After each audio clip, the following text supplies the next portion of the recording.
Ayan, nako. Ito na mga kaidol, no? Duterte Youth Party List mga kaidol. Nagbanta sa Comelec mga kaidol pag hindi isama sa iproproklama mga kaidol. Ayan na naman tayo. Banta na naman. Sanay na po tayo makarinig sa banta mga kaidol, no?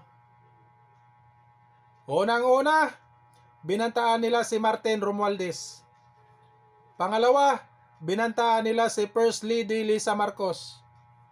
Pangatlo, binantaan nila si President Bongbong Marcos na papatayin.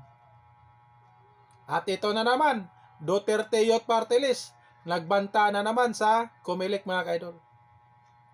Sanay na po tayo sa marinig dyan sa mga banta-banta na yan mga kaidol, no? Bakit hindi nyo gawin, no? Bakit hindi nyo gawin para malaman yung sinasabi nyong banta-banta na yan? Ano ba yan, no? Ugali sa mga Duterte, gano'n na lang talaga mga kaidol, no? Basta-basta na lang po sila magsalita ng ganyang banta-banta mga kaidol, no? Oo. Gawaing pikon talaga mga kaidol, no? Yan po ang gawaing pikon. Ito, panoorin po natin mga kaidol.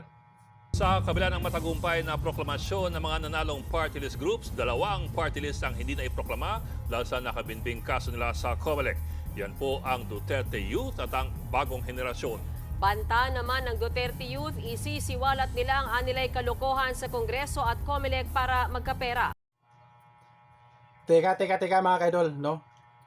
Yung Duterte Youth mga kaidol, suspendido para mga kaidol, no?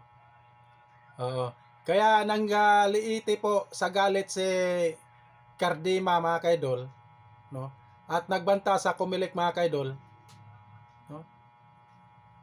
At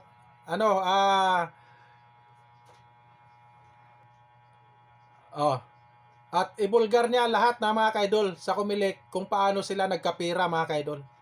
Yan po ang sinasabi ni Duterte Youth Party List mga kaidol. Di ba? Bakit hindi nila gawin? Bakit hindi nila tanggapin na suspendido po sila mga kaidol na may kaso pala sila sa Comelec mga kaidol? Di ba? 2019 mga kaidol, ha? 2019, ang Duterte Youth Party List ay may kaso na pala yan sila mga kaidol. At pinapaupo pa nga sila 2019 hanggang 2022 mga kaidol. So ngayon, suspendido po sila mga kaidol. Bakit hindi nila tanggapin na may kaso na pala sila sa 2019 at pinapaupo pa nga sila 2019 hanggang 2022 mga kaidol? Di ba? Tanggapin nyo. Hindi yung puro banta. Gawin nyo para malaman nyo kung gaano kayo katapang. Banta-banta kayo dyan. Sanay na po kami makarinig dyan sa banta-banta na yan. Tapusin po natin mga kaidol. Nasa frontline ng balitang yan si Mon Gualvez. Mabilis na puno ang Tent City na Manila Hotel para sa proklamasyon ng mga nanalong party list group. 63 ang kabuuang upuang pupunan ng mga party list sa House of Representatives para sa 20th Congress. Galing ito sa 54 na party list na nakakuha ng pinakamataas na boto. Sa party list po, ang inabot po na number of votes for the party list ay 41,950,292. Dito po binase ang Banat versus Comelec. Dito po binase ang 2% threshold. Dito po binase ang additional seat at dito po binase ang seat na entitled kahit maaaring hindi nakakuha ng 2%.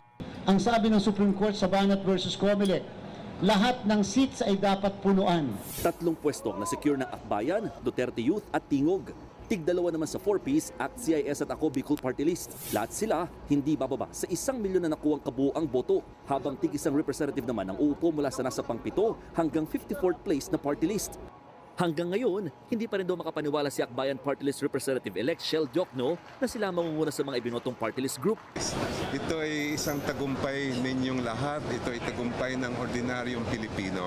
Ang nais po namin ay maging boses ng iba't ibang mga sektor ng ating lipunan na hindi naririnig o napapakinggan sa Kongreso. Pero bago mag-umpisa ang mismong proklamasyon, binasa ng Comelec ang resolusyon na nagsususpindi sa pagproklama sa 2 party list dahil sa mga nakabinbin nilang petisyon. Kabilang ang Duterte Youth at BH o Bagong Henerasyon Party List. I think po mas unfair kung halimbawa Ayan po ang topic natin mga kaidol, no? Duterte Youth Party List suspendido mga kaidol. At nagbanta po sila sa COMELEC kapag hindi po sila isama sa iproproklama mga kaidol. At yan lang po ang topic natin mga kaidol. Maraming salamat. Sa hindi pa tayo magtapos, isang like naman dyan mga kaidol. At sa hindi pa nakasubscribe sa YouTube channel, please subscribe sa my YouTube channel, Banati Doy. At siyempre, may Facebook page po tayo mga kaidol. Paki-follow na lang po. Drive Thru Idol. At sa TikTok mga kaidol, no? Paki-follow na lang po sa TikTok, Banati Doy. At maraming salamat po sa inyo mga kaidol. Maraming salamat and God bless po sa inyo mga kaidol.